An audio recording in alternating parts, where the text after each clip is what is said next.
வேதாத்ரி மகரிஷி அவர்களை அன்போடு வணங்கி இன்றைய நிகழ்விற்குள் செல்வோம்.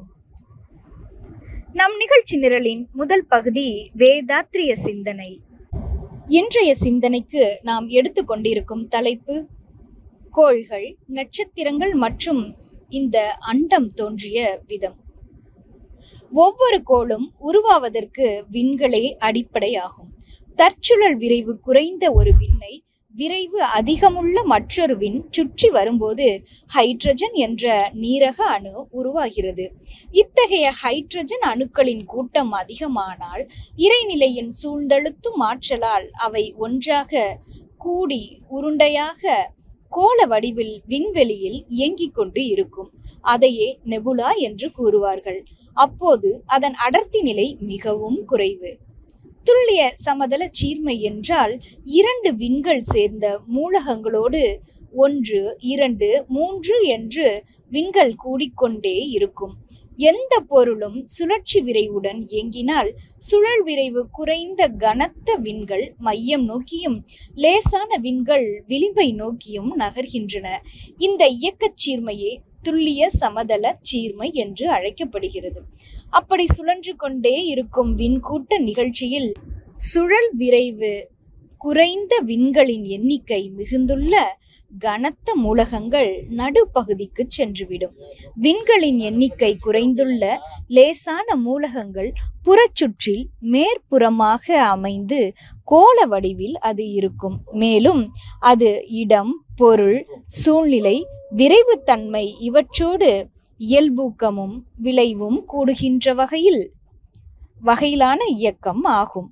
நட்சத்திரங்கள் ஒரு விண்கூட்ட அமைப்பில் மையப்பகுதியில் சேருகின்ற மூலகங்கள் அவற்றில் அடங்கிய விண் துகள்களின் சுழற்சி விரைவு குறைவதால் மேலும் மேலும் சில விண்களை அந்த கூட்டில் சேர்த்து கொள்கின்றன. இவ்வாறு சேர்ந்த கூட்டு இயக்கத்தில் 24 விண் துகள்களின் சேர்க்கையே உயிர்காற்று என்று வழங்குகிறோம்.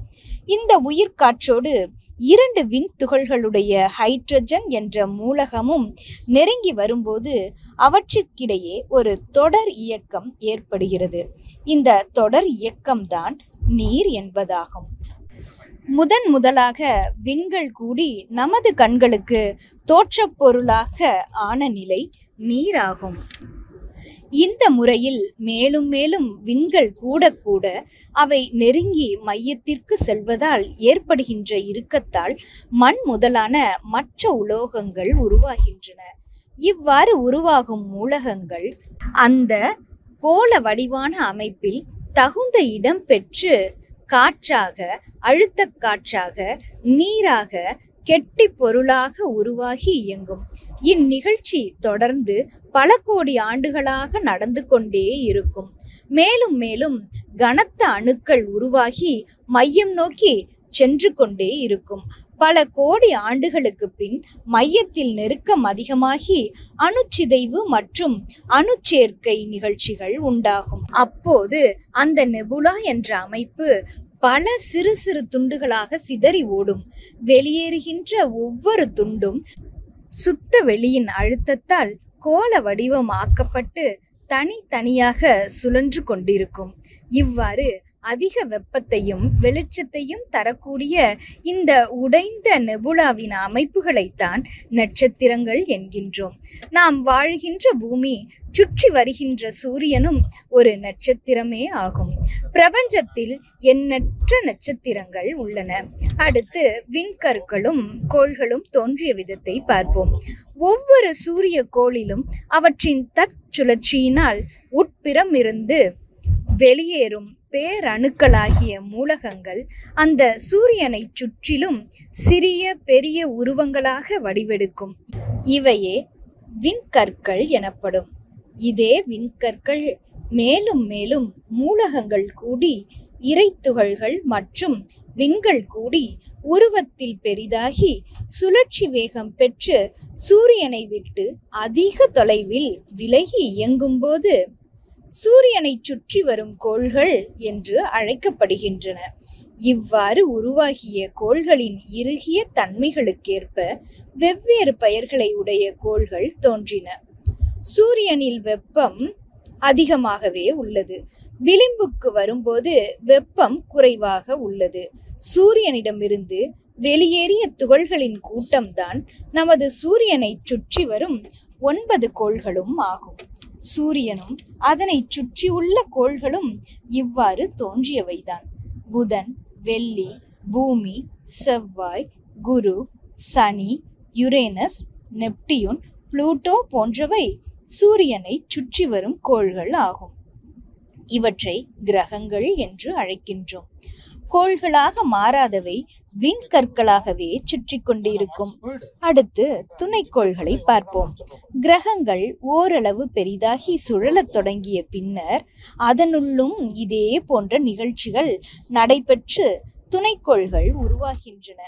பூமி சூரியனை சுற்றி வரும் ஒரு கோளாகும். பூமி என்பது அணுக்களின் கூட்டு. அணு என்பது விண்களின் கூட்டாகும். விண் என்பது இறைத்துகள்களின் கூட்டு. ஒவ்வொரு இறைத்துகளும் சுழலுவதால் அதன் கூட்டாகிய விண்ணும் சுழலுகிறது. ஒவ்வொரு விண்ணும் சுழலுவதால் அதன் கூட்டாகிய அணுவும் சுழலுகிறது. ஒவ்வொரு அணுவும் சுழலுவதால் அதன் கூட்டாகிய பூமியும் சுழலுகிறது. இவ்வாறுதான் ஒவ்வொரு கோளும் தற்சுழற்சி பெறுகிறது. ஒரு கோள் சுழல ஆரம்பித்த பின்னர் துல்லிய சமதள சீர்மையின்படி அதனுள்ளும் கனத்த அணுக்கள் மையம் நோக்கியும் லேசான அணுக்கள் விளிம்பை நோக்கியும் ஓட ஆரம்பிக்கும். மையத்தில் நெருக்கம் அதிகமாகி அணு சிதைவு ஏற்பட்டு பெருமளவு வெப்பம் உண்டாகும். இந்த அணு சிதைவின் போது அங்கிருந்து வெளியேறும் தூசுகள் பல லட்சம் மைல் தூரம் செல்லும். இந்த தூசுகள் ஒன்று சேர்ந்துதான் துணைக்கோள்கள் உருவாகின்றன. துணைக்கோள்கள் ஓரளவு பெரிதான பின்னர் அவையும் தற்சுழற்சி வேகம் கொண்டு சுழல ஆரம்பிக்கின்றன. இவ்வகையில்தான் பூமிக்கு ஒரு சந்திரன், செவ்வாய்க்கு 2 சந்திரன், குருவுக்கு 16, சனிக்கு 18, யுரேனஸுக்கு 5, நெப்டியூனுக்கு 2 சந்திரன்கள் துணைக்கோள்களாக உள்ளன. செவ்வாய்க்கும் குருவுக்கும் இடையில் 40,000 எரிக்கற்கள் உள்ளன.